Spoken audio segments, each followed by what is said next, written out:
با یک تصمیم بانک ملی تاجیکستان از 31 август پول سامانی با آرایشی نو مورد استفاده قرار خواهد گرفت. بانک ملی گفت که هدف از این کار بلند برداشتن خصوصیت حفاظتی پول ملی از تقلب کاری است.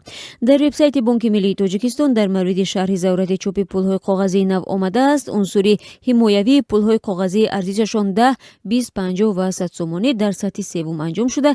به این ترتیب خطر تقلب کاری این پولها خیلی پایین رفته است.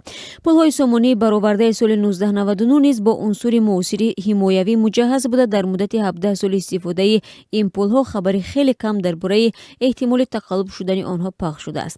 از جمله به گفته متخصصان بانک ملی در پولهای کاغذی ارزششان 20، 50 و 100 سومانی 3 عدد آخری رقم سلسله‌ای پول در روی نوار کینگرام به طرز لازری چاپ شدند که یکی از نوآوری‌های آخرین در ساحه چاپ پول به حساب می‌رود. با این وجود بانک ملی همیشه از سازمان‌های قرضی و مؤسسه‌های مالیوی، کارخانه و تشکیلات، بانک‌ها و نقطه‌های سودا دعوت می‌کرد که به خاطر پیشگیری از پیدا شدن پول‌های تقلبی چاره‌های ضروری تکنیکی و نظارتی بیاندیشند.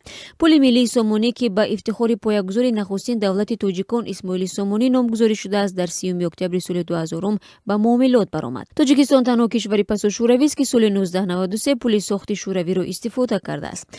به دنبال به معاملات برآمدن پول‌های ملی در کشورهای آسیای مرکزی، سیل پول‌های کاغذی به ارزش شوروی به تاجیکستان سرازیر شده، باعث به خرج و مرج در بازار ارزی کشور گردید. با شامل شدن به فضای پول روبل روسی در ماه ینوری سال 1994 مشکل اقتصادی تاجیکستان حل نشده، برعکس کشور به کمبود شدید پول نقد مواجه شد.